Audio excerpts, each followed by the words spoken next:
There is a question that lives in the shadows of every human life, a question so quiet, so persistent, that most people never hear it consciously, yet spend their entire existence trying to answer it. The question is this: who am I becoming? Not who you are, not who you were, but who you are becoming. Right now, in this very moment, with every breath, every choice, every unnoticed action that passes through your hands like water through open fingers. Most of us believe we are static beings, solid, unchanging, defined by our past or our circumstances. We wake up each morning wearing the same identity we wore yesterday, convinced that tomorrow will be fundamentally the same as today. We look in the mirror and see continuity, permanence, a finished self. But this is the greatest illusion of human consciousness. The truth, the profound, terrifying, magnificent truth, is that you are not a noun. You are a verb. You are not a being. You are a becoming. Every moment, every choice, every seemingly insignificant decision is sculpting the person you will be tomorrow, next month, next year, at the end of your life. This is the paradox at the heart of human existence. We are both the marble and the sculptor, both the river and the stone it slowly carves, and the tool we use to shape ourselves. It is not dramatic transformation. It is not sudden enlightenment or miraculous intervention. It is something far more subtle, far more powerful, far more terrifying in its implications. It is the compound effect.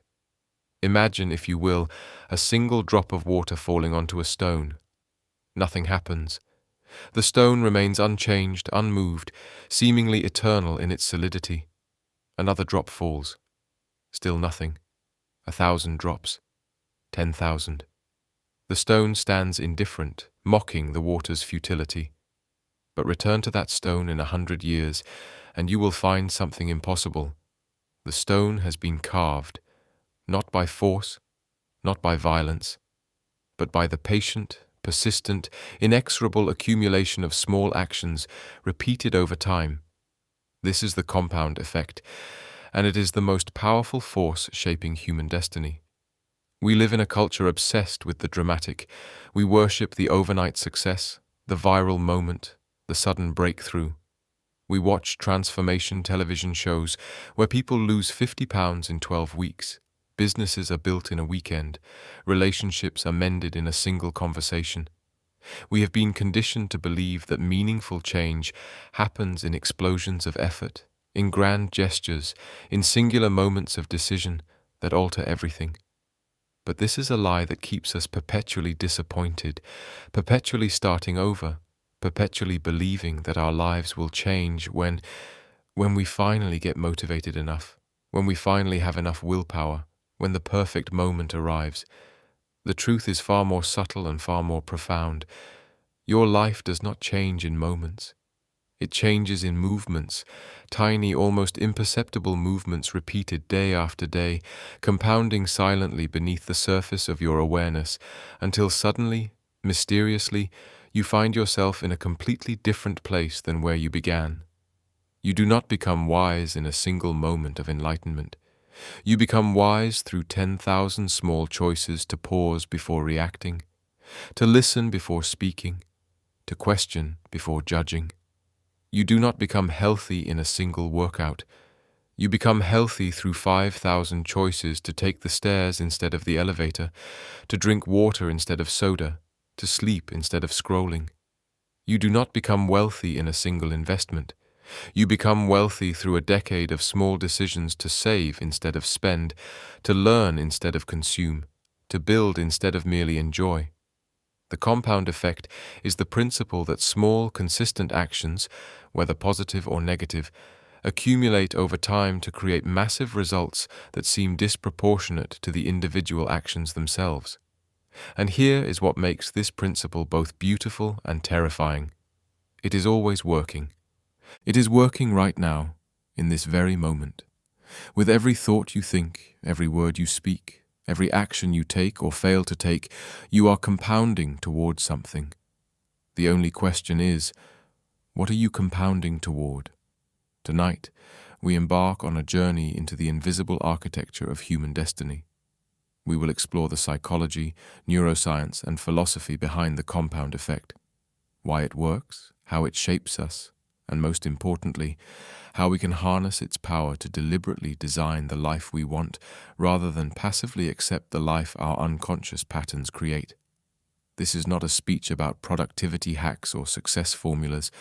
This is a meditation on human nature itself, on how we change, why we resist change, and what it means to take full authorship of the story we are writing with our daily choices. We will walk through 4 acts together. First, we will explore the origins, the deep psychological and evolutionary reasons why we are so blind to the compound effect, why our brains are wired to ignore small actions and seek dramatic ones, and why this blindness may be the greatest obstacle between you and the life you dream of living. Second, we will confront the conflict, the inner struggle between who we are and who we wish to become, between our conscious intentions and unconscious patterns, between the small voice of wisdom and the loud voice of immediate gratification. We will examine why change is so difficult, why we repeat the same patterns despite desperately wanting to break them, and what psychology reveals about the hidden forces controlling our behavior. Third, we will discover the insight, the psychological breakthrough that allows us to align our daily actions with our deepest values, the neuroscience of habit formation, and the practical wisdom that transforms understanding into action. We will learn how to make the compound effect work for us rather than against us. And finally, we will reach the transformation, where theory becomes practice, where insight becomes identity, where you begin to see yourself not as a victim of circumstances, but as the conscious architect of your own becoming. This journey requires something most people are unwilling to give: radical honesty. Not honesty with others, but honesty with yourself. You will need to look at your life, your actual life, not the story you tell yourself about your life, and see clearly where your daily choices are taking you. You will need to ask yourself uncomfortable questions. If I continue making the choices I am making today, where will I be in 5 years? 10 years? At the end of my life? Am I compounding toward the person I claim I want to be? Or am I compounding toward someone I barely recognize? These are not easy questions. They require courage. They require the willingness to see truth even when truth is painful. But here is what I promise you. If you walk this path with me tonight, if you allow yourself to truly see the compound effect at work in your life, you will never look at a single day the same way again. You will never dismiss a small choice as insignificant. You will begin to understand that every moment is sacred because every moment is consequential. You will realize that you are not waiting for your life to begin. Your life has already begun. It is happening right now, in the accumulation of this very moment. And that realization, that awakening to the profound significance of the seemingly insignificant, is the beginning of conscious evolution. So let us begin. Let us begin with a simple, devastating truth. You are already experiencing the compound effect. The question is not whether you will be shaped by it. The question is whether you will shape it consciously or allow it to shape you unconsciously. Your body is the compound effect of every meal you have eaten, every hour you have slept, every movement you have made or failed to make. Your mind is the compound effect of every book you have read, every conversation you have had, every thought you have entertained. Your relationships are the compound effect of every word you have spoken, every moment of attention or neglect, every small kindness or casual cruelty. Your wealth is the compound effect of every dollar you have earned, saved, or spent. Your character is the compound effect of every choice you have made when no one was watching. Look at your life right now, not the life you wish you had, not the life you plan to have someday, the life you have right now. This is the compound effect of everything you have done up until this moment. Every result you are experiencing, whether you like it or not, is the mathematical consequence of your accumulated choices. This truth is either liberating or devastating, depending on how you receive it. It is devastating if you realize you have been compounding in the wrong direction, toward illness instead of health, toward debt instead of wealth, toward isolation instead of connection, toward who you never wanted to be. But it is liberating because it means you have power, not power over the past, that is gone, but power over the future. Because if your life is the compound effect of your choices, then changing your choices will inevitably, mathematically, change your life. Not today, not tomorrow, but eventually, certainly, as surely as water carves stone. This is the promise and the challenge of the compound effect. Small changes will not create small results. Given enough time, small changes will create revolutionary results. But you must believe this when you cannot yet see the evidence. You must trust the mathematics when your eyes see no visible progress. And that faith in the invisible accumulation, is what we will explore together tonight. Are you ready? Are you ready to see beneath the surface of your life, to understand the hidden machinery of destiny, to take full responsibility for the person you are becoming? Then let us descend into the origins. Let us discover why the most powerful force shaping human life is also the most invisible.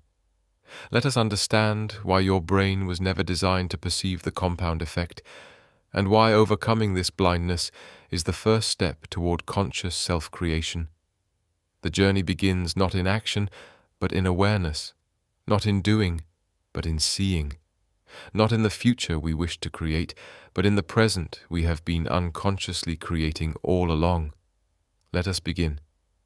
To understand the compound effect, to truly comprehend why it is simultaneously the most powerful force in human life and the most invisible, we must first journey backward, not just to your childhood or your past, but much further. We must travel to the ancient environments that sculpted the human brain, to the evolutionary pressures that shaped how you perceive reality, time, and change itself. Because here is the secret hidden in plain sight. Your brain was not designed to perceive the compound effect. In fact, your brain was specifically designed to ignore it. This is not a flaw. This is a feature. And understanding why is the key to everything that follows. The savanna mind in a compound world. Close your eyes and imagine you are standing on the African savanna 200,000 years ago. The sun hangs low in the sky, the tall grass sways in the wind. You are hungry, alert, alive to every sound and movement. This is the environment that created your brain, not the modern world of cities and screens and choices. The savanna, the wilderness, the constant edge between survival and death. In that environment, what mattered was not small actions accumulating over time. What mattered was immediate threats and immediate opportunities. The rustling in the grass that might be a predator, the flash of movement that might be prey, the sudden change in weather that might mean danger, the stranger approaching who might be friend or foe. Your ancestors, the ones who survived, the ones whose genes you carry, were the ones who could detect sudden change. They were the ones whose attention was captured by the dramatic, the immediate, the novel. They noticed the snake in the path, the lion in the shadows, the storm gathering on the horizon. But what they did not notice, what they could not afford to notice because it provided no immediate survival advantage, was slow change, gradual change. The stone slowly eroding, the tree slowly growing, the river slowly carving a new path. These changes were too slow to matter in the context of daily survival. And so your brain evolved a powerful feature, change blindness for slow-moving phenomena. This is why you do not notice your children growing taller until suddenly, mysteriously, their clothes no longer fit. This is why you do not notice yourself aging until you glimpse yourself in an unexpected mirror. This is why you do not notice the seasons changing day by day, only that suddenly it is autumn and you cannot remember exactly when summer ended. Your brain filters out slow change because, in the environment of your ancestors, slow change was irrelevant to survival. But here is the tragedy. You no longer live in that environment. You live in a world where slow change is everything. You live in a world where the compound effect, not the dramatic event, determines the quality and trajectory of your entire life. Your health is not determined by one meal or one workout. It is determined by thousands of meals and workouts compounding over years. Your wealth is not determined by one investment or one raise. It is determined by countless small financial decisions compounding over decades. Your relationships are not determined by grand gestures. They are determined by daily micro moments of attention, kindness, and presence compounding over a lifetime. The compound effect is the dominant force of modern life, but your brain cannot see it. You are walking through a world shaped by forces you are neurologically blind to. You are a savanna creature in a compound world, equipped with tools designed for a reality that no longer exists. This is the first great origin of your blindness to the compound effect. Evolutionary mismatch. But the mismatch goes deeper still. It is not only that your brain fails to notice slow change, it is that your brain actively prefers dramatic change. You are wired to seek it, crave it, believe in it. This is the psychology of the miraculous. Think about the stories that capture human imagination across all cultures and all time. They are not stories of small actions accumulating. They are stories of sudden transformation. The frog becomes a prince with a kiss. The peasant discovers she is a princess. The hero gains powers, defeats evil, transforms the world in a single climactic battle. Cinderella does not slowly improve her situation through years of small, consistent effort. She is magically transformed in a single night. We tell these stories because they satisfy something deep in our psychology. We crave the dramatic reversal, the sudden breakthrough, the miraculous intervention that changes everything in an instant. And capitalism has learned to exploit this craving with devastating efficiency. You are surrounded by messages promising instant transformation. Lose weight fast, get rich quick, 6-minute abs, 21-day millionaire, the perfect relationship in 10 steps, the revolutionary diet that will change everything, the secret that successful people know and you do not. These messages work not because they are true, but because they speak to the architecture of your desires. You want to believe that transformation happens suddenly.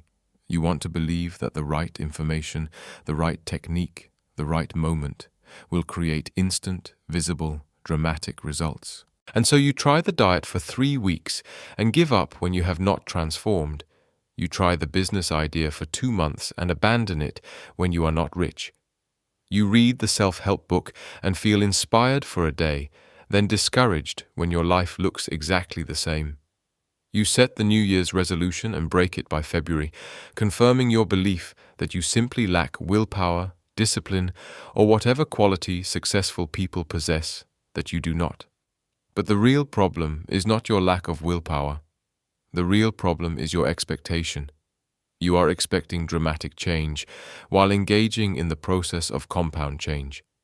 These operate on completely different timescales.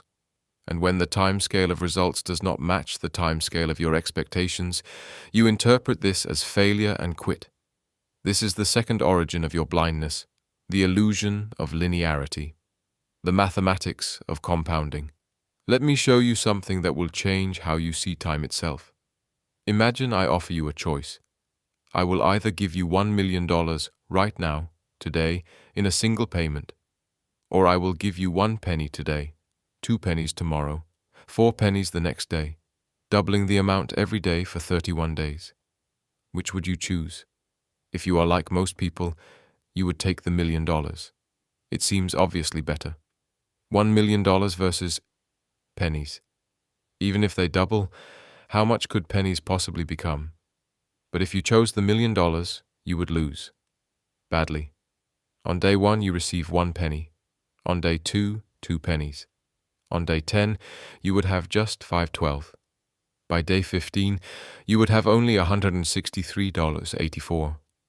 For half the month, you would be watching people point and laugh at your decision to take pennies instead of $1 million. But watch what happens in the second half. By day 20, you would have $5,242.88. Interesting, but still nowhere near a million. By day 25, you would have $167,772.16. Getting closer, but still less than the million you could have had immediately. By day 28, you would have 1,342,177.28, finally more than the million. But here is where it gets astonishing. On day 31, you would have $10,137,418.24, more than $10 million. The $1 million option would have paid you $1 million. The penny option would have paid you more than $10 million. The difference? The power of compounding. But notice something crucial about this progression. For the vast majority of the time period, 27 days out of 31, the penny option appeared inferior. It looked like a mistake. It felt like failure. Anyone observing would have thought you made the wrong choice. Only in the final days does the power of compounding become visible. Only in the final days does it seem to suddenly explode. But here is the truth. Nothing sudden happened. The explosion was inevitable from day one. It was built into the mathematics. The power was there the entire time, accumulating invisibly, building beneath the surface, following the inexorable logic of exponential growth. This is precisely how the compound effect works in your life. For months, sometimes years, you see no visible results.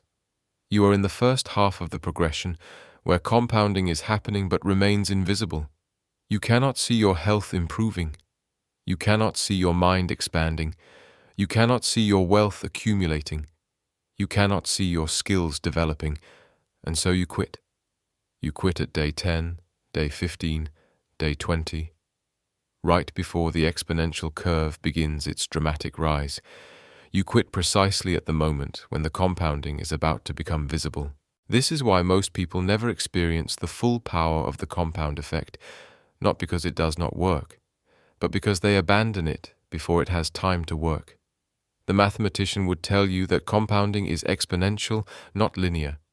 But what does this actually mean? Linear growth is addition. You add the same amount each period. If you save $100 per month, you are engaging in linear growth. Month 1, $100. Month 2, $200. Month 12, $1,200. Simple, predictable, visible. Exponential growth is multiplication. You multiply by a constant factor each period. If you save $100 per month and earn 10% annual returns on your accumulated savings, you are engaging in exponential growth. The growth builds on itself. The results compound. Your brain understands linear growth intuitively. You can visualize it easily, a straight line rising at a steady pace. But your brain cannot intuitively grasp exponential growth. You cannot visualize it. It seems like magic when it finally becomes visible, even though it is merely mathematics. This is why the compound effect feels like a miracle when you finally see it.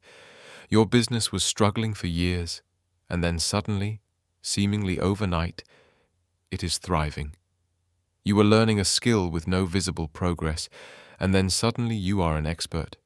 You were investing small amounts for decades, and then suddenly you are wealthy. But nothing happened suddenly.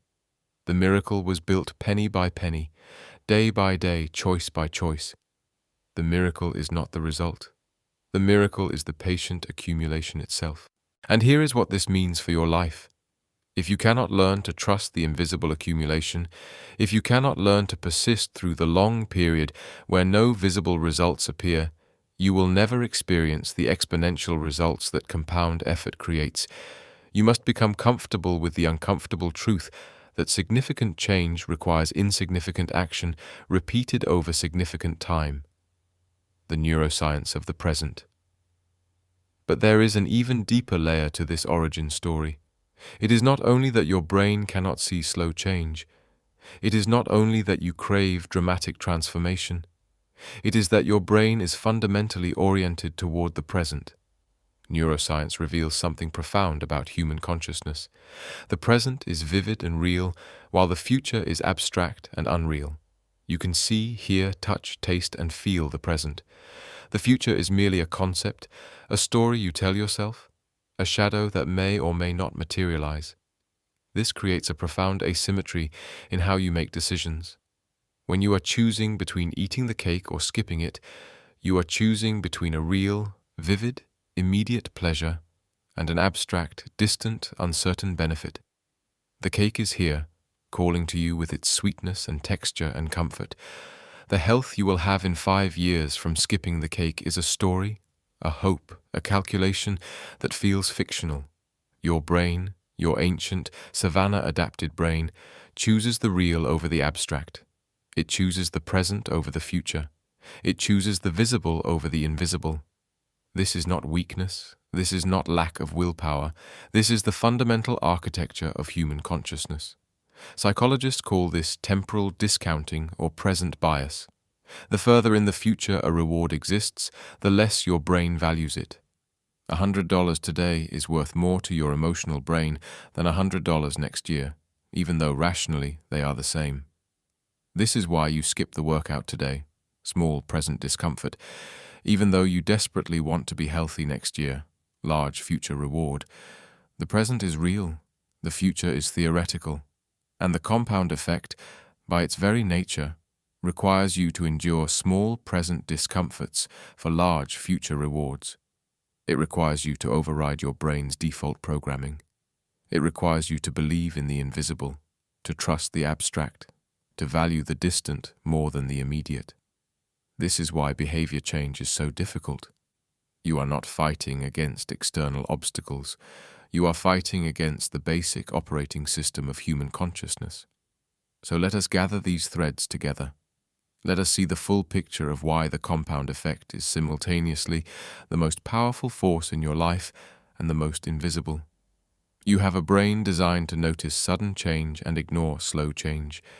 You live in a culture that promises instant transformation and mocks patient accumulation.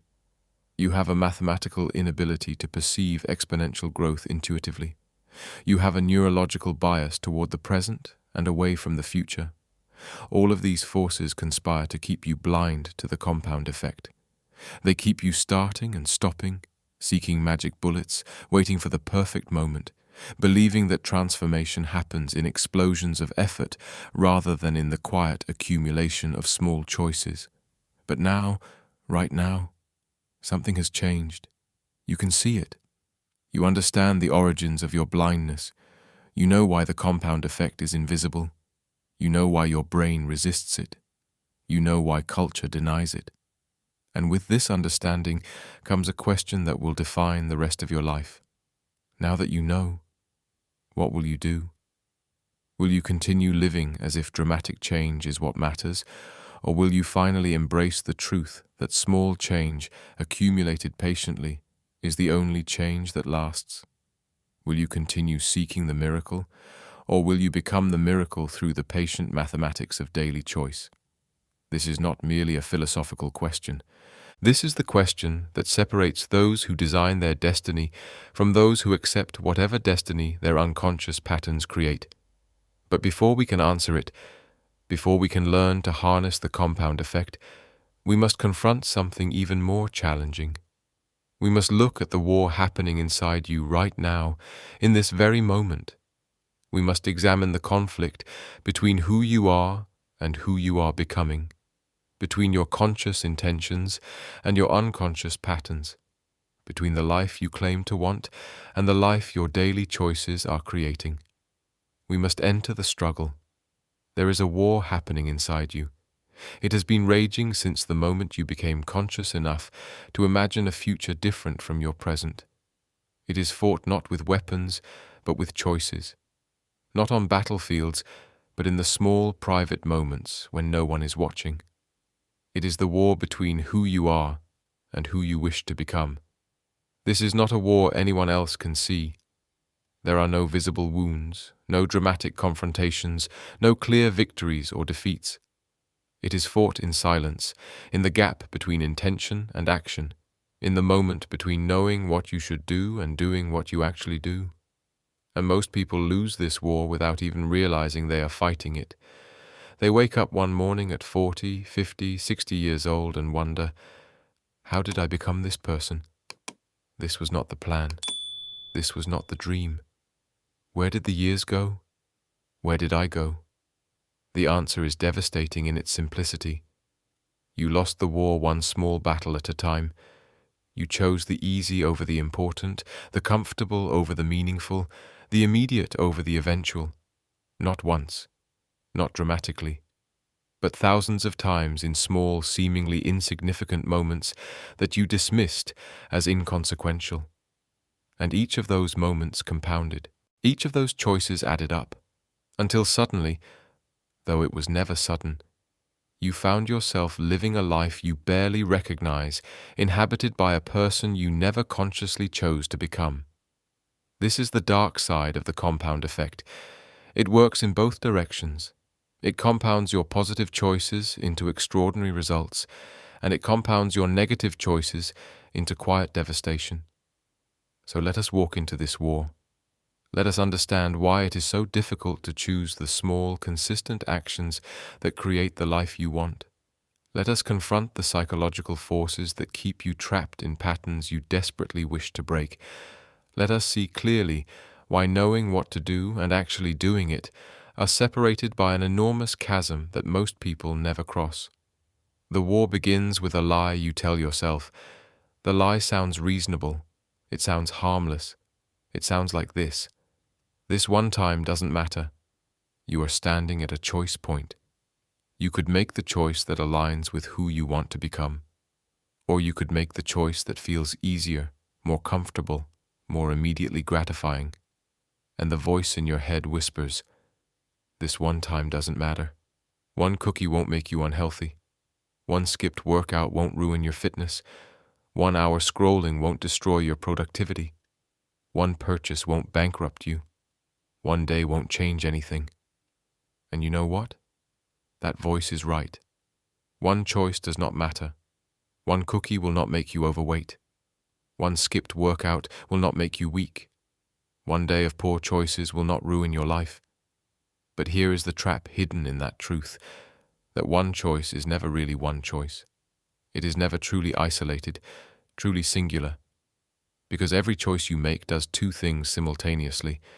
First, it creates a result, the immediate, visible consequence of that action. And yes, this result is usually small, usually insignificant, usually unmeasurable. But second, and this is what most people miss, it creates a pattern. It reinforces a neural pathway. It strengthens a habit. It votes for an identity. It compounds into character. When you make a choice, you are not only creating a result, you are casting a vote for the type of person you are becoming.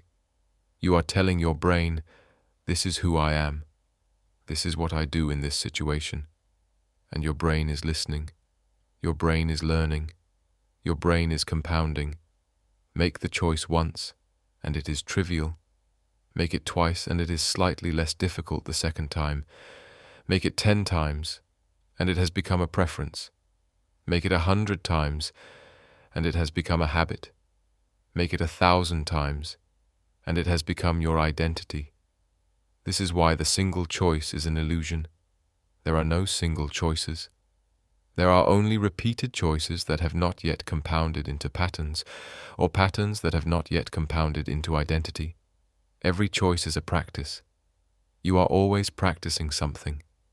The question is, what are you practicing? Are you practicing becoming the person you want to be, or are you practicing becoming someone else? Let me show you how this works at the neurological level. Let me show you how small choices become destiny through the machinery of the brain itself. Inside your skull, you have approximately 86 billion neurons. These neurons communicate through connections called synapses. When you repeat a behavior, the synaptic connections involved in that behavior strengthen. When you neglect a behavior, those connections weaken. Neuroscientists have a phrase for this. Neurons that fire together, wire together. Every time you repeat a pattern of thinking or behavior, you are physically changing the structure of your brain. You are making those neural pathways faster, stronger, more automatic. This is how habits form. This is how skills develop. This is how character is built. When you first learn to drive a car, you must consciously think about every action.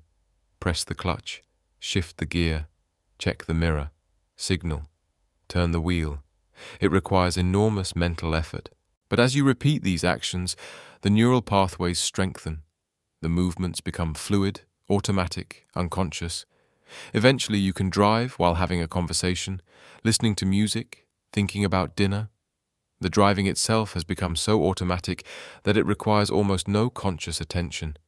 Your brain has created a superhighway of neural connections for driving. The behavior has been downloaded from your conscious mind into your unconscious habits. This is beautiful when the behavior serves you. This is how you become skilled at anything. This is how expertise develops. This is how you can play an instrument without thinking, speak a language fluently, perform complex tasks with ease. But this same mechanism creates your destructive patterns. Every time you reach for your phone when you feel uncomfortable, you strengthen that neural pathway. Every time you eat when you are stressed, you reinforce that connection between stress and food. Every time you avoid a difficult conversation, you make avoidance more automatic. Every time you choose immediate gratification over delayed reward, you train your brain to prioritize the short term. Your brain does not distinguish between good patterns and bad patterns. It simply strengthens whatever you practice. It is indifferent to your conscious goals. It responds only to your actual behavior. And here is the cruelest part. The behaviors you practice most become the easiest. The neural pathways you travel most become the widest, fastest, most automatic. Which means the patterns you most wish to break are often the ones that feel most natural, most comfortable, most like just who you are. This is why people say things like, "I'm just not a morning person," or "I'm not good with money," or "I've always been shy." They are not describing fixed traits. They are describing neural pathways they have practiced into automaticity. They are describing compound effects of repeated choices that have become identity. But here is the revolutionary insight hidden in this neuroscience. If your brain changes based on what you practice, then you can change your brain by changing what you practice. You are not stuck with the neural pathways you currently have. Every moment offers the opportunity to practice something different, to strengthen a different pathway, to vote for a different identity. The brain you have today is the compounded result of everything you have practiced up until now. The brain you will have tomorrow is being shaped by what you practice today. The identity crisis. Let me ask you a question that cuts to the heart of everything. Who are you? Not what you do, not what roles you play, but who you fundamentally are at the core of your being. Most people answer this question by listing their attributes. I am a teacher. I am a parent. I am introverted. I am creative. I am disorganized. I am lazy. I am anxious. But notice what is happening here. You are defining yourself based on your past patterns. You are looking at what you have done, how you have behaved, and concluding, this is who I am. This seems logical, but it creates an enormous problem. If your identity is defined by your past, then your future is trapped by your past. If you are someone who is not good with money, then being good with money would require you to become someone else, a task that feels impossible, like asking yourself to be a different person. This is why identity is so crucial to the compound effect. You will never consistently behave in ways that contradict your sense of self. You might do it occasionally, through sheer willpower. But you cannot sustain behavior that conflicts with identity. If you see yourself as not a runner, you will not become a runner no matter how many times you resolve to start running. Your identity will sabotage your behavior. If you see yourself as bad with money, you will unconsciously make financial decisions that confirm this identity. If you see yourself as lazy or undisciplined, you will find ways to prove yourself right. Your identity is a prison of your own making, but it is also the key to your liberation. Because here is the truth. Your identity is not a fact. It is a story. And like all stories, it can be rewritten. You are not someone who is not a morning person. You are someone who, up until now, has practiced not being a morning person. You are not bad with money. You are someone who has not yet learned and practiced good financial habits. You are not lazy. You are someone who has not yet found the right systems and motivations to sustain consistent action. The shift from seeing identity as fixed to seeing identity as flexible, from seeing yourself as a noun to seeing yourself as a verb, this shift is revolutionary, because it means you can change not by forcing yourself to act against who you are, but by consciously choosing who you are becoming. This is the hidden power of the compound effect. It does not just create results, it creates identity. Every choice you make is a vote for the person you are becoming. Every action is a statement.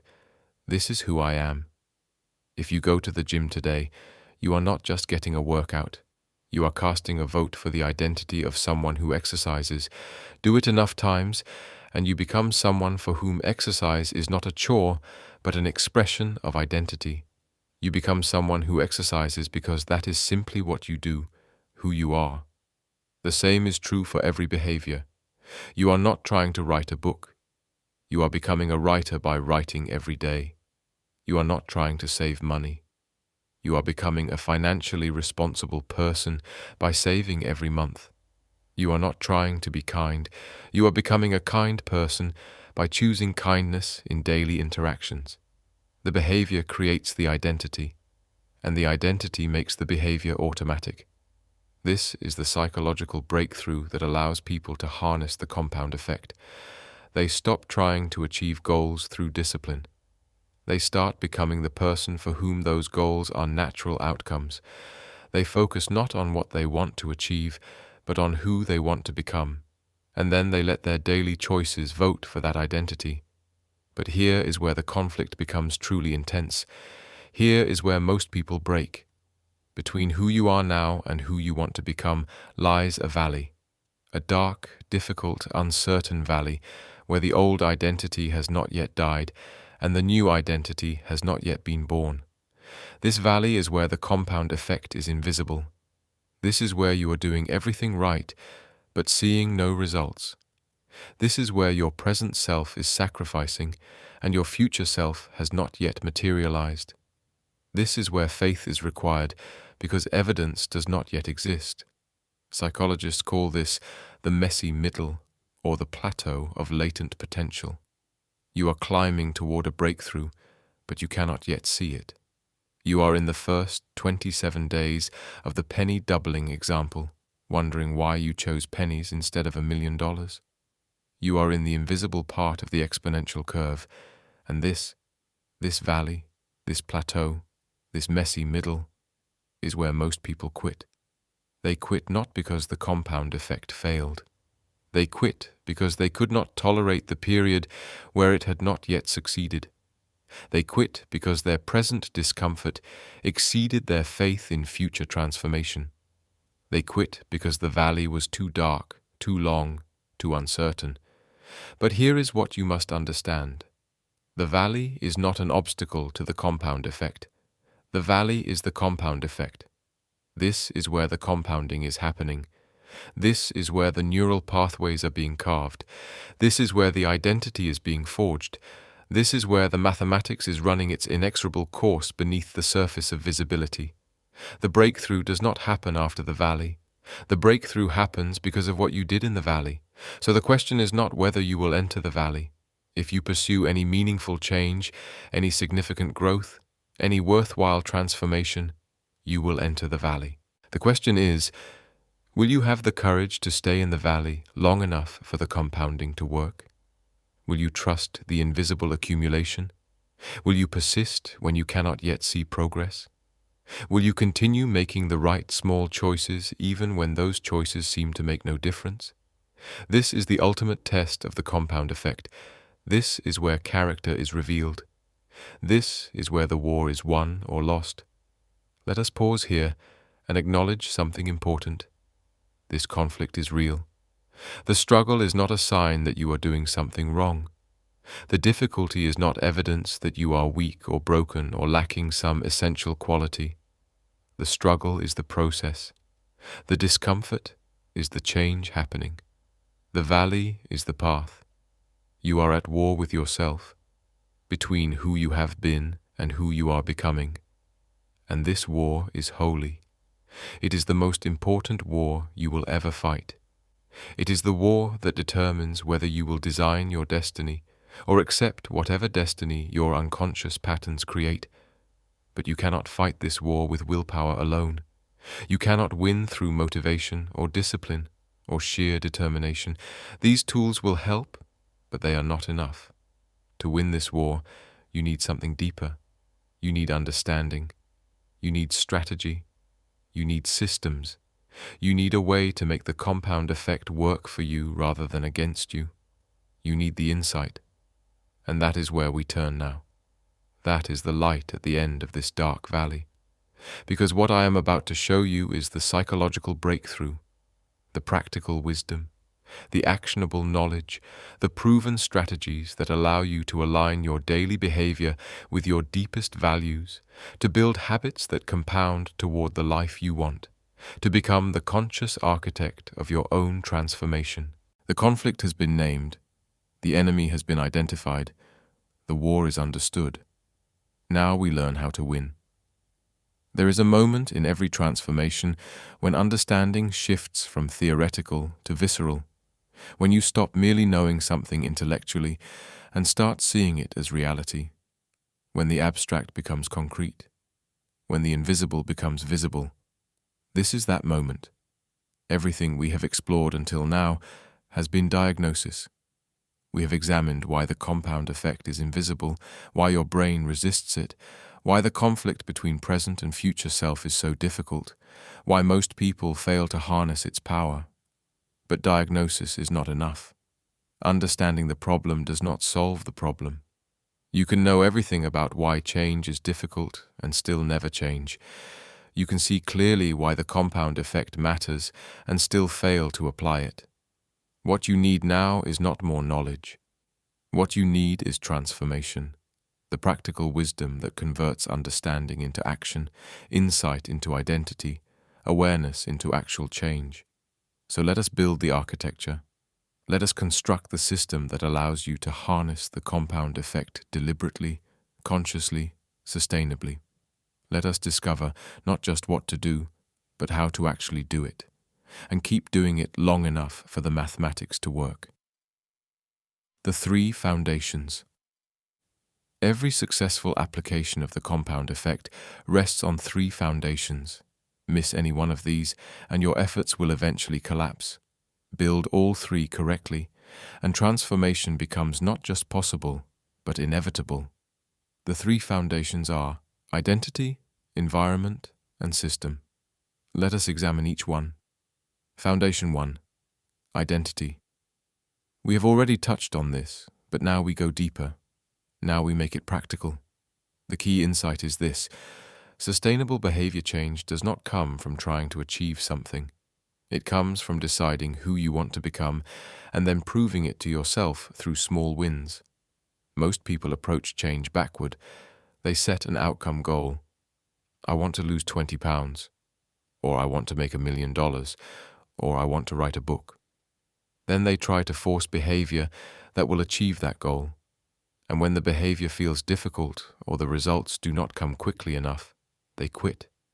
But identity-based change works differently. Instead of asking, "What do I want to achieve?" you ask, "Who do I want to become?" Not, "I want to run a marathon," but "I want to become a runner." Not, "I want to be wealthy," but "I want to become financially responsible." Not, "I want to write a book," but "I want to become a writer." This seems like a subtle distinction, but it changes everything. When your goal is an outcome, every action is a transaction.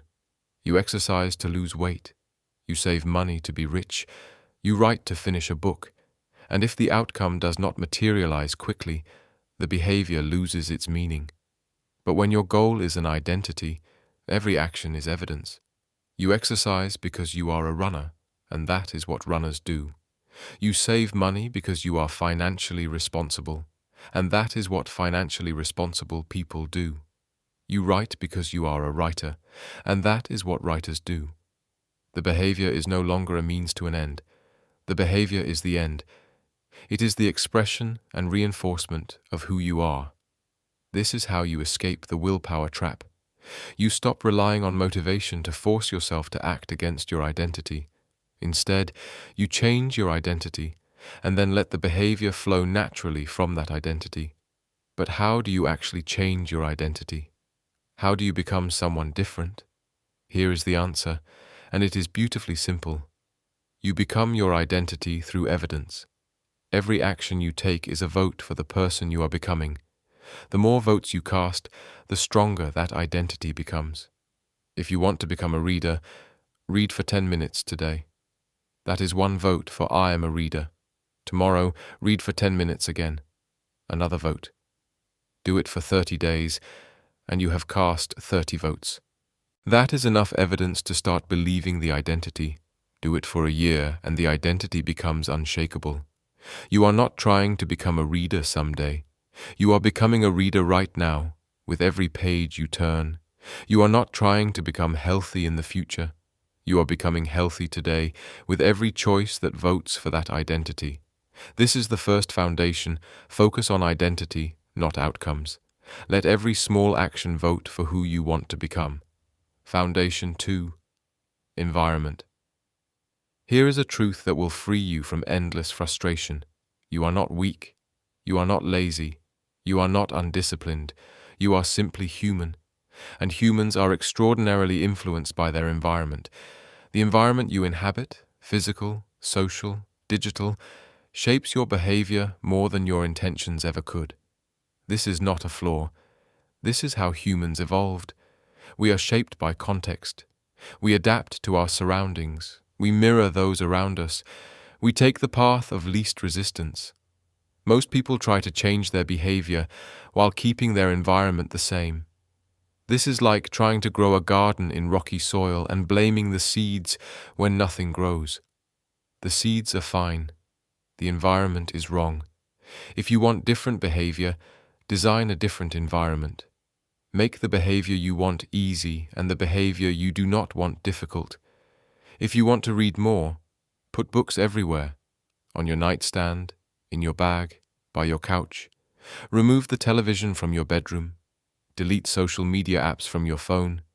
Make the good choice automatic and the bad choice require effort. If you want to eat healthier, redesign your kitchen. Put vegetables at eye level in the refrigerator. Remove junk food from your home entirely. Do not trust your willpower at the end of a long day. Trust the environment you designed when you had clarity. If you want to save money, automate your savings. Have the money removed from your account before you can spend it. Do not rely on discipline to save what is left. Design a system where saving is the default.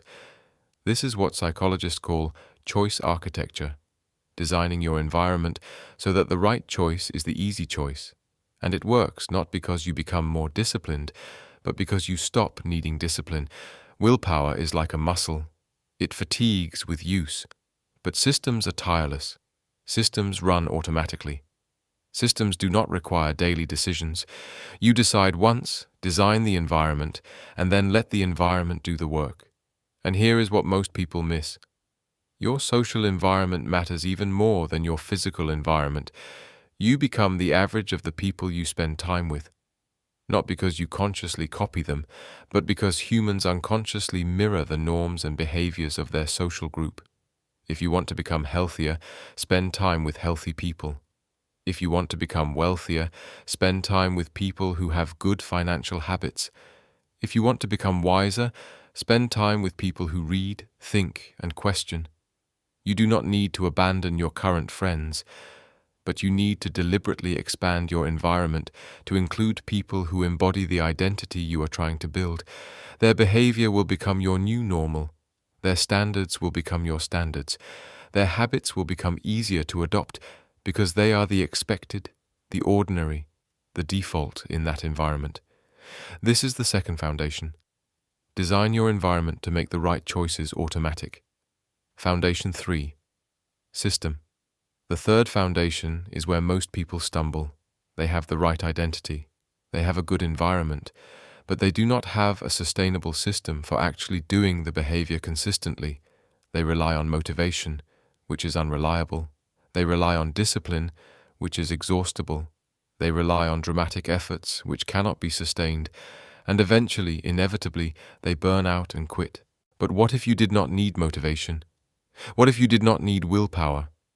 What if there was a way to make the behavior so small, so easy, so integrated into your existing routine that it happens almost automatically? This is the power of systems thinking, and it begins with two revolutionary concepts: habit stacking and minimum viable effort. Let me explain. Habit stacking means attaching a new behavior to an existing behavior that is already automatic. Your brain loves routines. You already have dozens of behaviors you do every day without thinking. Brushing your teeth, making coffee, getting dressed, checking your phone. These are neural superhighways. Instead of trying to create a new highway from scratch, simply add your new behavior to an existing highway. After I pour my morning coffee, I will write for 5 minutes. After I brush my teeth at night, I will read for 10 minutes. After I sit down at my desk, I will close all distracting tabs. You are not trying to build a new routine. You are piggybacking on a routine that already exists. The existing behavior serves as a cue, a reminder, an automatic trigger for the new behavior. This makes the new behavior much easier to remember and sustain because you are not relying on motivation or memory. You are relying on the structure of your existing day. But here is the crucial part. Start smaller than you think. Much smaller. Most people fail because they set goals that are too ambitious. They decide to exercise for an hour every day, write for 2 hours every morning, meditate for 30 minutes. These are fine goals eventually, but they are terrible starting points, because here is what happens. You start strong. You do it for a few days, maybe a week. It feels hard, but you push through. Then life gets busy. You miss a day. You tell yourself you will do double tomorrow. You do not. You miss another day. You feel guilty. You lose momentum. You quit. The problem is not you. The problem is you started too big. You asked too much of your present self. You exceeded your decision energy budget. You made the behavior feel like an obligation instead of an identity. So start with minimum viable effort. Not the ideal behavior, but the easiest possible version of it. Not an hour at the gym, but putting on workout clothes. Not writing 1,000 words, but writing 1 sentence. Not meditating for 30 minutes, but taking 3 conscious breaths. Make it so easy that you cannot say no. Make it so small that it feels almost silly. Because the goal is not the result of that one action. The goal is to show up. The goal is to cast a vote for your identity. The goal is to prove to yourself that you are the kind of person who does this thing. Once showing up becomes automatic, once the behavior is integrated into your identity and routine, then you can gradually increase the intensity, but not before. First, establish consistency, then increase volume. This is the third foundation. Build systems based on minimum viable effort and habit stacking. Now let us bring these 3 foundations together. Let us see how they work in concert to create transformation. Imagine someone, let us call her Sarah, who wants to become healthier. She has tried and failed many times before. She has set ambitious goals, relied on willpower, and always burned out after a few weeks. But this time, Sarah approaches it differently. This time, she understands the compound effect. Identity. First, Sarah does not say, "I want to lose weight." She says, "I want to become someone who takes care of their body." This is her North Star. Every choice becomes a vote for this identity. Environment design. Sarah redesigns her environment. She removes junk food from her home. She puts her workout clothes next to her bed, so she sees them first thing in the morning. She joins a hiking group where everyone is active. She unfollows social media accounts that make her feel bad about her body and follows people who inspire healthy habits. She does not rely on willpower to make good choices. She makes good choices the default. System creation. Sarah does not commit to hour-long workouts. She commits to putting on her workout clothes every morning after brushing her teeth. That is it. Just put them on. Some days she goes for a walk. Some days she does 10 minutes of stretching. Some days she just sits in her workout clothes and drinks coffee. But every single day she puts them on. She casts a vote for I am someone who takes care of their body. After 2 weeks, putting on workout clothes is automatic. It no longer requires decision energy. So she adds the next small step. After putting on workout clothes, she steps outside. Just step outside. That is the entire commitment. Many days she walks. Some days she just stands there and comes back in, but she steps outside every single day. After a month, stepping outside has become automatic. So she adds, after stepping outside, walk to the end of the block. Just to the end of the block and back. Do you see what is happening? Sarah is not trying to force dramatic change through willpower. She is building an architecture of tiny behaviors that compound into identity. She is creating neural pathways that make the behavior automatic. She is using the compound effect deliberately, consciously, strategically. 6 months later, Sarah exercises almost every day, but she does not think of it as exercise. She thinks of it as who she is. She is someone who takes care of their body. The behavior is no longer something she does. It is something she is. And the results? They came slowly, invisibly, like water carving stone.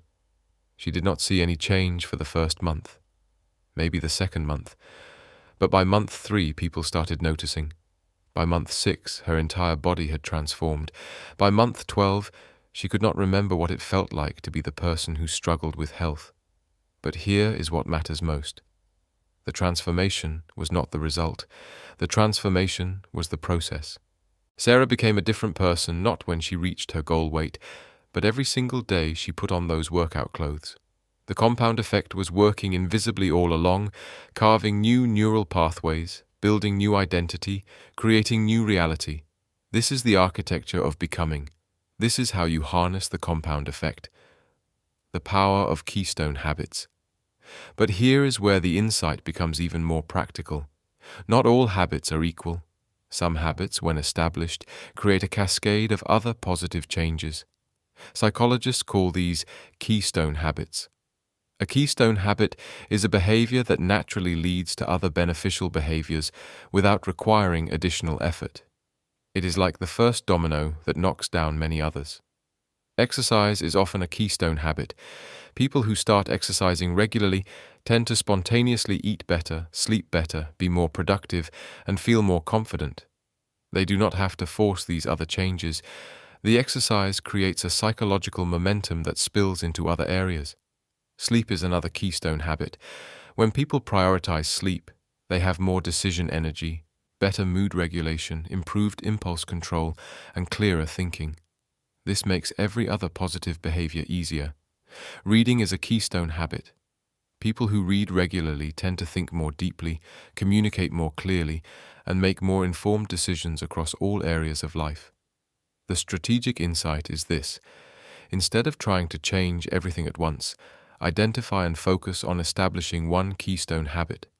Let that habit compound not only in itself, but in how it transforms your psychology and creates momentum for other changes. What is the one habit that, if established, would make everything else easier? That is where you start. The reverse compound effect. But before we move forward, we must address the shadow side. We must look at what happens when the compound effect works against you, because everything we have discussed works in both directions. Just as small positive choices compound into extraordinary results, small negative choices compound into quiet devastation. You do not become unhealthy from one bad meal. You become unhealthy from 10,000 bad meals. You do not go bankrupt from one purchase. You go bankrupt from years of spending slightly more than you earn. You do not lose a relationship in one argument. You lose it through 10,000 small moments of inattention, criticism, and taking the other person for granted. The reverse compound effect is insidious because it is invisible. You do not feel yourself getting unhealthy day by day. You do not notice yourself drifting away from your partner moment by moment. You do not see yourself becoming someone you never wanted to be, choice by choice. Until one day you wake up and wonder, how did I get here? The answer is the compound effect. You got there the same way water carves a canyon. Slowly, imperceptibly, inevitably. One small choice at a time. This is why awareness is so crucial. You must become conscious of what you are compounding toward. You must look honestly at your daily patterns and ask, if I continue making these choices, where will I be in 5 years? Is that where I want to be? If the answer is no, then you must change the choices. Not all at once, not dramatically, but you must change them. You must begin compounding in a different direction. And here is the beautiful, terrifying truth. It is never too late to start. Yes, you have compounded to where you are now, but today, right now, you can begin compounding towards somewhere else. The past is fixed. The future is fluid. Every moment offers the opportunity to change direction. You cannot undo the past, but you can compound a different future. The integration, from insight to action. So let us integrate everything. Let us create the practical framework that transforms insight into action, understanding into actual change. Step 1. Choose your identity. Ask yourself, who do I want to become? Not what do I want to achieve, but who do I want to be? Write it down. Make it specific. Make it meaningful. This is your North Star. Examples. I want to become someone who takes care of their body. I want to become financially responsible. I want to become a learner, someone who is always growing. I want to become present and attentive in my relationships. I want to become someone who creates value in the world. Step 2. Identify the smallest action that votes for that identity. What is the smallest, easiest behavior that someone with that identity would do? Not the ideal behavior, but the minimum viable action. Make it so small it seems almost silly. Examples. Someone who takes care of their body, put on workout clothes after breakfast. Someone financially responsible, move $1 to savings after checking account balance. A learner, read 1 page before bed. Someone present in relationships, put phone in another room during dinner. Someone who creates value, write 1 sentence toward a project each morning. Step 3. Stack it on an existing habit. What do you already do every day automatically? Attach the new behavior to that existing behavior. Formula. After I, existing habit, I will new tiny habit. Examples. After I pour my morning coffee, I will write 1 sentence. After I brush my teeth at night, I will read 1 page. After I get home from work, I will put on workout clothes. After I check my bank account, I will move $1 to savings. Step 4. Design your environment. What changes can you make to your physical, social, or digital environment to make this behavior easier and distractions harder? Examples. Put your workout clothes where you will see them. Delete apps that waste your time. Put books everywhere. Join a community of people who embody the identity you are building. Remove temptations from your home. Step 5. Track your votes. Every day, you either vote for your new identity or you do not. Track it. Not to judge yourself, but to create awareness and celebrate consistency. Use a simple method. Put an X on a calendar for every day you cast a vote for your identity. Do not break the chain. Your only goal is consistency, not intensity. You are building the habit first, the results second. Step 6. Trust the plateau. Expect no visible results for weeks, maybe months. Expect to feel like nothing is changing. This is normal. This is the plateau of latent potential. This is where the compounding is happening invisibly. Do not measure your progress by results. Measure your progress by whether you showed up and cast your vote. The results will come. But they come after you have accumulated enough heat to cross the threshold. Trust the mathematics. 1% better every day. 37 times better in a year. It is not magic. It is mathematics. Step 7. Gradually increase. Only after the behavior has become automatic, after you no longer need willpower to do it, should you increase the intensity. First, establish consistency, then increase volume. If putting on workout clothes is automatic, add Step outside. If stepping outside is automatic, add, walk to the end of the block. If that is automatic, add, walk for 5 minutes. Build the behavior in layers. Each layer becomes a foundation for the next. This is how you create sustainable transformation. This is the architecture. This is how you harness the compound effect deliberately. This is how you become the conscious architect of your own transformation. But architecture alone is not enough. Understanding the system is not the same as living the system. Knowing what to do is not the same as doing it, day after day, through doubt and difficulty and the long plateau where nothing seems to change. What you need now is not more knowledge. What you need is a deeper understanding of why it matters. You need to connect the compound effect not just to practical outcomes, but to meaning itself, to purpose, to the philosophical question of what it means to live a life of intention and authorship. You need to see how the compound effect is not just a productivity tool, but a way of being, a relationship with time, a meditation on mortality and choice, and the profound responsibility of consciousness. This is where we turn now. From the practical to the existential, from the how to the why, from technique to transformation. We have reached the final movement of this journey, the place where everything we have explored converges into a single, luminous truth, where psychology meets philosophy, where technique meets meaning, where the compound effect reveals itself not merely as a tool for achievement, but as a lens through which to understand existence itself. Because here is what we have been circling all along, what has been waiting beneath every insight. The compound effect is not about success. It is about time. It is about consciousness. It is about the fundamental human question of what to do with the brief, miraculous, unrepeatable fact of being alive. Let us go there now. Let us complete the transformation. The paradox of small things. Here is the paradox that has been woven through this entire journey. The things that matter most are the things that seem to matter least. The conversation you have with your child tonight will not change the world, but 10,000 conversations will shape who they become. The page you read tonight will not make you wise, but 10,000 pages will transform your mind. The dollar you save today will not make you wealthy, but $10,000 saved will change your financial reality. The workout you do today will not make you healthy, but 1,000 workouts will rebuild your body. We live in a culture that worships the dramatic, the visible, the instant. We celebrate the breakthrough, the revelation, the moment everything changed. But the truth is quieter, humbler, more patient. Nothing changes in a moment. Everything changes in moments, accumulated, compounded, transformed through the patient mathematics of time. The paradox is this: to achieve anything significant, you must be willing to do what seems insignificant.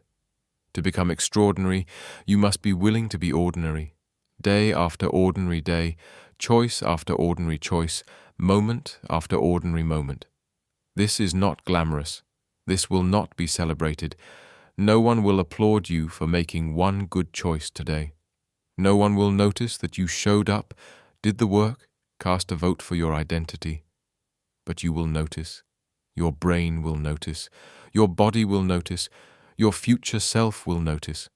And one day, mysteriously, suddenly, inevitably, everyone will notice. They will see the transformed you and ask, "How did you do it? What is your secret?" And you will tell them the truth. There is no secret. There is only the compound effect. There are only small choices made consistently, compounded patiently, until the mathematics delivered the inevitable result. The miracle is not dramatic. The miracle is mathematical, and it is available to anyone willing to trust the invisible accumulation. The practice of presence. Now we arrive at perhaps the most profound insight of all. The compound effect is not only about the future, it is about the present. Most people relate to the compound effect as sacrifice, present pain for future gain, today's discomfort for tomorrow's reward. The present self serves the future self, but this creates a strange paradox. You are always living for the future, which means you are never fully living now. You are always becoming, never being. Always preparing, never arriving. Always delayed, never present. This is a trap. Because if you spend your entire life compounding toward the future, when do you actually live? When do you enjoy? When do you arrive? The answer is never. The future never comes. Tomorrow is always tomorrow. And if you are always sacrificing the present for the future, you will reach the end of your life and realize you never actually lived. You were always preparing to live. So here is the transformation. The compound effect, properly understood, is not about sacrificing the present for the future. It is about choosing actions in the present that honor both present and future self simultaneously. When you choose to eat food that nourishes you, you are not only investing in future health, you are experiencing present nourishment. When you choose to move your body, you are not only building future fitness, you are experiencing present vitality. When you choose to read, to learn, to create, to connect, you are not only becoming someone in the future, you are being someone right now.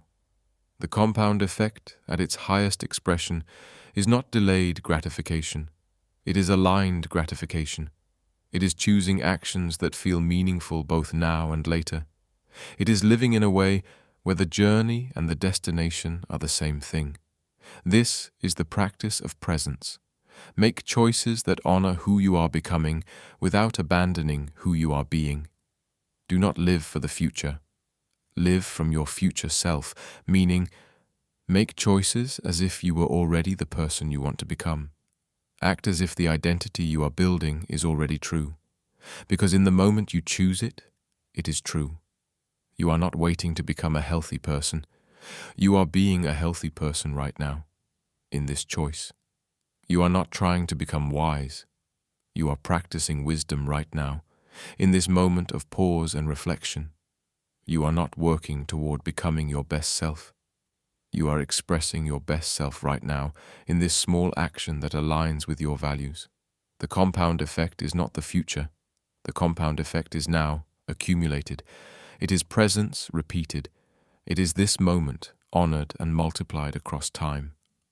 The legacy question. And finally, we arrive at legacy. Not legacy in the grand sense of being remembered by history, but legacy in the intimate sense of what you leave behind in every life you touch, every moment you inhabit, every choice you make. Your legacy is not something you create at the end of your life. Your legacy is being created right now in the compound effect of how you show up, how you treat people, what you contribute, who you become. Every interaction with another human being is compounding into their memory of you. Every day of work is compounding into your body of contribution. Every choice is compounding into the story that will be told about you when you are gone. This is not about being perfect. This is about being intentional, about asking yourself, what do I want my compound effect to be? Not just in my own life, but in the lives of others. Not just in my achievements, but in my character. Not just in what I accomplish, but in who I was. The compound effect reveals that legacy is not dramatic. Legacy is the accumulation of small acts of kindness, repeated. Small moments of integrity, accumulated. Small choices to be present, to be generous, to be wise, compounded over a lifetime. You will not be remembered for your busiest day. You will be remembered for your character. And your character is nothing but the compound effect of your choices, crystallized into identity. What character are you compounding? What legacy are you building, moment by moment, choice by choice? We have traveled far together, from the invisible origins of the compound effect to the existential transformation it invites, from the neuroscience of habit to the philosophy of mortality, from the practical to the profound. And now we return to where we began, but transformed, because you are not the same person who started this journey. Something has shifted. You cannot unsee what you have seen. You cannot unknow what you now know. You know now that every moment matters, every choice compounds, every action is a vote for who you are becoming. You know that transformation is not dramatic, it is mathematical. It is the patient accumulation of small choices, repeated with intention, compounded across time. You know that you are not waiting for your life to begin. Your life is happening now, in this moment, in this choice, in this breath. You are already becoming. The only question is, are you becoming consciously or unconsciously? You know that the compound effect is not a trick or a hack or a shortcut. It is the fundamental law of human change. It is how everything meaningful is built. It is the architecture of destiny itself. And you know, most importantly, that you have power. Not power over the past, that is gone, but power over this moment, power over the next choice, power over the direction you compound toward. So let me leave you with this. Tomorrow morning, you will wake up. The day will present itself. A blank canvas, a fresh opportunity, another chance to vote for who you are becoming. You will face small choices, choices that seem inconsequential, choices that no one else will notice, choices that appear to change nothing. And in those moments, those small, quiet, ordinary moments, you will remember this truth. Nothing you do is insignificant. Every choice compounds. Every moment matters. Every action shapes destiny. You will remember that you are not a finished self. You are a verb, not a noun. You are not being, you are becoming.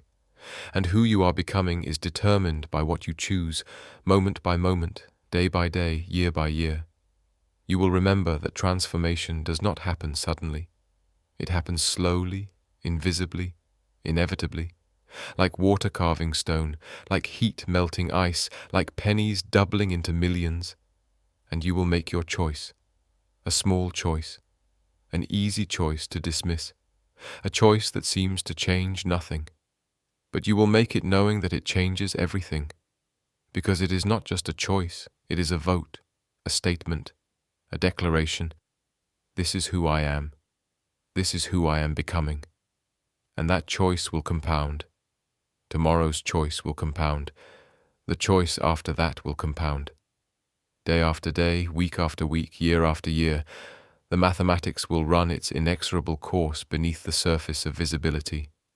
And one day, mysteriously, suddenly, inevitably, you will look up and realize you have become. The person you have been voting for, practicing toward, compounding into existence, has arrived. Not because of any single dramatic moment, but because of 10,000 small moments. Because you trusted the invisible accumulation. Because you had faith in the mathematics of patient effort. Because you understood that the compound effect is not magic. It is the fundamental law of human transformation. You are standing at a choice point right now. Not tomorrow. Not when you are ready. Not when circumstances are perfect. Now. You can close this window, return to your life, and let these words become just another moment of inspiration that fades into forgetting. You can go back to living unconsciously, letting your choices compound by default toward wherever unconscious choices lead. Or you can decide, right here, right now, that this is the moment, this is the day, this is the beginning of conscious becoming. You can choose one identity you want to build, one small action you can take today that votes for that identity, one tiny behavior you can attach to an existing habit, one vote you can cast for who you want to become. Not a dramatic change, not a complete transformation, just one small choice, 1% better, one vote, and then tomorrow, another vote, and the day after, another. Not relying on motivation, but on system. Not waiting for the perfect time, but beginning imperfectly now. Not seeking dramatic transformation, but trusting patient accumulation. This is the invitation. This is the awakening. This is the path that has been waiting for you all along. The compound effect is not something you understand. It is something you become. It is not a concept to study, but a life to live. It is not a technique to apply, but a truth to embody. And it begins not tomorrow, not when you are ready, not when circumstances align. It begins now, in this moment, with this breath, with this choice. Who are you becoming? The mathematics is waiting. The time is now. The power is yours. Choose, act, compound, become. And remember always, you are not the result of your circumstances. You are the result of your choices, compounded. You are not the marble. You are the sculptor. You are not the river. You are the stone being carved. And in every moment, you hold the chisel. What will you create? The journey continues, not in this speech, but in your life. Not in these words, but in your choices. Not in understanding, but in action. May your small choices compound into the life you dream of living. May your daily actions align with your deepest values. May you become, consciously and beautifully, the person you were always meant to be. One moment at a time, one choice at a time, one vote at a time. This is the compound effect. This is your destiny. This is your becoming. Thank you for taking this journey through the compound effect. May every small choice you make from this moment forward be a conscious vote for the magnificent person you are becoming.